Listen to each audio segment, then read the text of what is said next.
Jenny Hunt. I am an EMDRIA-approved EMDR therapist. I have accrued over 1,000 hours of specialized EMDR experience. This is the first of a series of videos about EMDR and how it might help you, whether you're experiencing anxiety, depression, PTSD, complex grief, phobias, bipolar disorder, panic attacks, toxic relationship patterns, burnout, or a whole host of other issues that are impacting your mental health. I will dive more deeply into each issue in future videos, but today I want to sort of do an overview of how trauma and stress impact us and how EMDR works. I like to use the analogy of a file cabinet. Imagine there's a little part of your brain that's neatly filing away your memories as you go about your day. Then at night, the file cabinet is closed. Those memories are processed during REM sleep, and they're sent to your short-term explicit memory. And from there, some of them will be sent to your long-term memory. So what happens when something threatens our physical or emotional safety and we feel distress? Our adrenal glands start pumping adrenaline and cortisol, and suddenly non-essential functions get pushed aside. So things like digestion slow down, inflammation gets suppressed, even production of sex hormones and saliva is reduced. And you might notice that when you're in a stressful situation, that suddenly your mouth feels very dry. And meanwhile, on the other side of it, your pupils dilate, blood rushes to your muscles, and your heart rate picks up speed. This is your body's way of preparing to tackle a threat, okay? It's often called fight or flight. And it's meant to be a life-sustaining process. In future videos, there are other stress reactions and trauma reactions. So in future videos, we'll talk more about fight or flight, and we'll also go over freeze reaction and fawn reaction, which are two other ways that your body can react to a threat. So what's interesting is that this response kicks in for both psychological and physical distress. So a car accident and a betrayal by a loved one can trigger similar reactions. Even everyday stressors like a high-pressure job or a toxic relationship can lead to the constant release of these hormones over time. So during fight or flight, the part of your brain that's filing your memories away neatly kind of goes offline. It is a non-essential function to your body. The memories from the distress are piling up on top of that file drawer.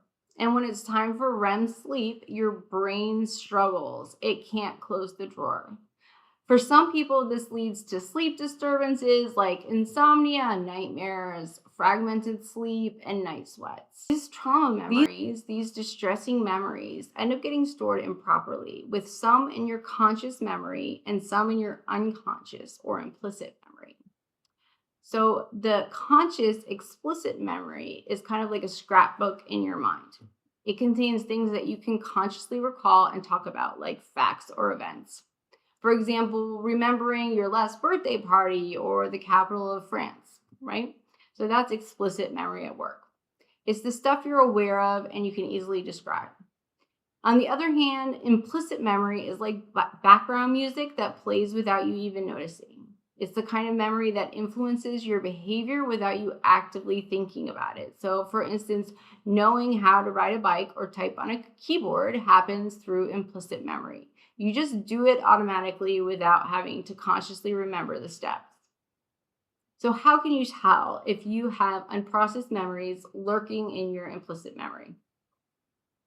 Often it's through overreactions. So something triggers those memories and you have a bigger reaction than is warranted for the situation. Maybe you get cut off in traffic and you feel an unexpected surge of rage, or perhaps stepping into an elevator makes you panic. Songs, smells, or even certain social settings might set off immediate anxiety.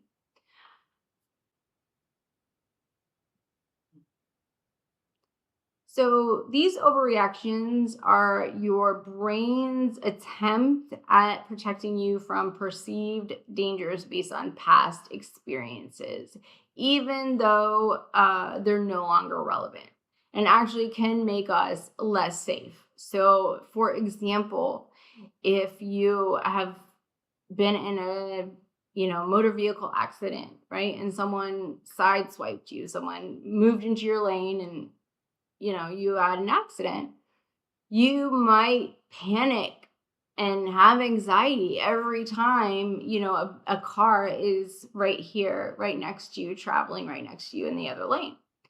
And actually can make your driving skills worsen. The anxiety can worsen them because you're not reacting to the present situation. You're reacting to the past. The past is becoming present, if that makes sense. Or, maybe you were cheated on in the past with a, past girlfriend or boyfriend. And when you see your significant other, laughing hard at someone else's joke, or coming home and going straight to the shower or anything like that, you're overreacting. You're reacting as if you're still in that relationship with that person that is cheating. So we refer to this as maladaptive memory storage, as I mentioned. So when memories are stored adaptively, they are neatly organized in the correct places in the brain, and they can help us overcome future challenges, okay? They make us more resilient. When they're stored maladaptively, they can hinder us from overcoming future challenges. So, beyond the overreaction, why do we consider improperly stored memories maladaptive? Well, that's because these memories are tied to negative beliefs about ourselves. Things like I'm not good enough, I don't matter, or I'm in danger. Remember, these are unconscious thoughts, so you may not even recognize them consciously. These are unconscious beliefs that are negative, false beliefs about ourselves. They're tucked away in our unconscious mind, and they can sneakily influence our behavior, our choices, and our sense of self. So someone believing I'm not good enough, right, unconsciously, might overwork themselves, seeking the love and respect that they don't think they deserve. They may find that they're always looking for signs that they're failing. They may be led to jobs, relationships, or friendships that confirm that they're not good enough, right? So they might pick people to be in their life that treat them like you're not good enough. They could settle for environments where their efforts aren't appreciated, or where they're constantly striving for approval. So this can create a cycle of burnout and dissatisfaction, as they're driven to prove their worth by taking on more responsibilities or staying in a one-sided relationship. Despite their hard work, they may find themselves doubting their accomplishments or feeling like imposters, as if they're just one mistake away from being discovered as inadequate. This mindset also might lead them to avoid pursuing new opportunities that could lead to growth or happiness because they fear they won't measure up. So over time, this constant self-pressure and lack of validation can take a toll on their mental health, potentially leading to anxiety, depression, low self-esteem, all that kind of stuff. Someone thinking I don't matter might engage in risky behavior or neglect their own needs, struggling to maintain healthy boundaries. They may find themselves prioritizing others over themselves, often saying yes to demands, even when it leads to personal hardship or discomfort. This mindset can lead them to ignore their own well-being by skipping meals, sacrificing rest, or avoiding medical care because they don't value their own health and happiness enough to care for it. They may also engage in self-destructive behavior, such as substance abuse or reckless driving, self-harm. So, as a way of acting out their belief that their life is insignificant. In relationships, the I don't matter belief might make them susceptible to manipulation or mistreatment, as they might feel they don't deserve better or fear that asserting their needs will push others away. It can be difficult for them to speak up or set boundaries, and they may endure toxic dynamics rather than risk rejection or conflict. So, someone that's convinced subconsciously that I'm in danger might be on constant alert, making it hard to relax or trust their surroundings, possibly leading to anxiety or panic attacks. Someone who believes I'm going to die alone might feel isolated, pushing others away and withdrawing, or holding on to unhealthy relationships out of fear. So these ingrained beliefs and unprocessed memories can be quite harmful to our lives. They can affect everything from your career and relationships to your overall happiness and mental health. And I'm going to delve more on these unconscious beliefs and how they manifest in future videos. So, how does EMDR help? So, EMDR mimics REM sleep to allow your brain to reprocess these memories and store them adaptively. Essentially, EMDR, which is the acronym for eye movement, desensitization, and reprocessing, helps your brain do what it naturally tries to do during REM sleep. So process and integrate distressing memories correctly and adaptively. The therapy leverages bilateral stimulation. So when it was founded, it was eye movement, right? But now we have different types of dual awareness stimulation, including audio, and sometimes you'll have tappers that vibrate alternately, and they all work. So it facilitates the brain's reprocessing of traumatic or distressing memories. The bilateral stimulation helps the two hemispheres of your brain communicate more effectively and enables it to integrate the traumatic memories with existing memories properly and sift them through rational thought. Okay?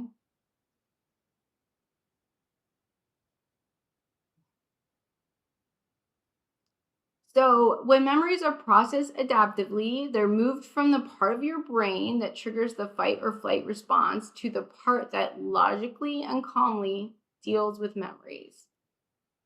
So, that's the desensitization part, okay?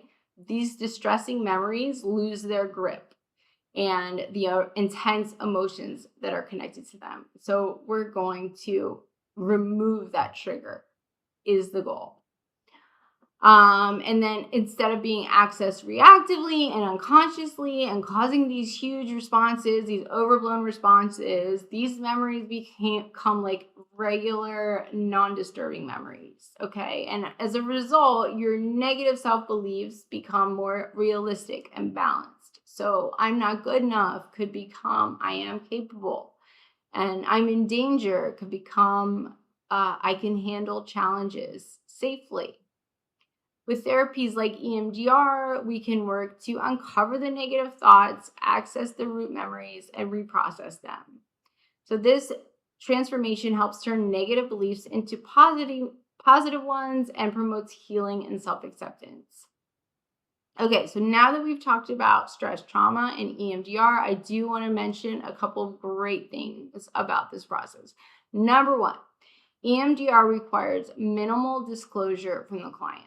So if, for example, we're targeting a sexual assault in college, what I would need to know about the target is my boyfriend in my dorm room, age 18. You do not need to give details about the specific events or delve into the intricate aspects of what happened. You can if you want to talk about it, but you don't have to for this to work. It can be particularly reassuring to people who have experienced trauma that they're really not ready to talk about, or they feel overwhelmed when they try to talk about it. So it's very different than other trauma treatment modalities, such as trauma-focused CBT and narrative therapy, prolonged exposure therapy, those kind of therapies. They often require you to recount in detail the traumatic event, usually more than once, which can be a barrier for some people and prevent them from seeking help. So number two, one of the best benefits of EMDR in treating trauma as compared to other therapeutic approaches is it works very quickly. I'm going to get this. So I want to show you this image. This is a brain scan taken by Dr. Daniel Amen. And this, on the left side, you'll see a triggered brain. Okay, so this brain was exposed. This person was exposed to a stimulus that triggered the distressing incident that they were processing. Okay, so you can see there's significant areas of heightened activity. In contrast, on the right side shows the same brain, and it's following just 4 90-minute EMDR sessions. So a remarkable reduction in activity when exposed to the same trigger. So this example reflects a common finding in research comparing EMDR with more traditional therapies. Typically, you're going to see similar progress achieved in just 4 EMDR sessions compared to trauma-focused CBT or narrative therapy, which usually requires 10 to 12 sessions to reach comparable outcomes. So I always like to put that up. The third thing that I really, really enjoy about EMDR is that you don't need to recall the specific memory to address or treat your overreactions, okay? So you might notice intense emotions like anger, sadness, or fear in response to certain triggers. You might say to me, when people raise their voices around me, I shut down, I freak out, I have, serious anxiety and panic, even if it's not directed to me, or if not even angry, or something like that. You may have heightened anxiety all the time, or when you get frustrated, or random panic attacks you don't see coming and you don't know what caused them necessarily. That's okay. EMDR allows us to target and process these reactions, even if there's a memory gap. So even if you don't remember what that's connected to, I've had people who have medical anxiety or phobias. They don't know what the initial traumatic event was that caused them, but that's okay. You don't need to. And a lot of times trauma can cause memory gaps, okay? It can cause memory gaps or things that are occur when we're too young to have the context to put in our conscious memory. So before the ages of 5 or 6, basically we can't consciously recall those memories, but that's okay. EMDR can target the response. It does not have to target the initial event. So I always want to say that, because some people don't know or don't remember why they have this reaction, why they're having their symptoms, why they're feeling this depression. They can't point to the specific cause, and that's okay. Okay, and then finally, one of the aspects I love most about EMDR is that it operates as a bottom-up treatment, okay? So traditional therapy is top-down, right? So we're talking about frontal lobe, we're talking about higher cognitive conscious thought, right? We're using the mind to influence emotions and behaviors. EMDR works at the root of the issue. It works on the unconscious mind. So traditional therapies such as CBT focus on changing the thought patterns to impact emotions and actions. The idea is that by reshaping how you consciously interpret and analyze situations, you can alleviate distress and enhance your mental health. And I think, CBT can be great, right? But for distressing memories, for trauma, big T trauma, little t trauma, we'll get into the difference there in future videos. And things that are, more of a visceral reaction, automatic reaction, is kind of like closing the barn door after the horses have bolted. So when triggered, our reactions are instinctive. EMDR, as a bottom-up approach, works to modify the unconscious memories and fragments, removing the triggers, which can make other types of therapy much more effective. So it is really nice when I can pair EMDR with other types of therapy. So the process of EMDR can bypass the need for extensive cognitive intervention or conscious processing. There are so many studies out there on EMDR, and based on a ton of different mental health conditions. So I encourage you to do your own research and look at the studies and look at the evidence. It can be a very, very effective treatment. So as we wrap up this video, I'm excited to share that in future videos, I'll delve into the differences between big T trauma and little t trauma, explore the complexities of trauma and toxic relationships. We can discuss why we sometimes hurt the ones we love the most, and cover pathways healing from grief and loss, overcoming performance anxieties. I also will do a video of why playing Tetris can improve trauma outcomes. So if you found this video helpful, like and subscribe, and you'll be updated on future content. And feel free to comment below with your suggestions for topics you'd like to see covered. Additionally, if you're interested in getting started with EMDR therapy, I've included my email address in the description. So thank you for watching.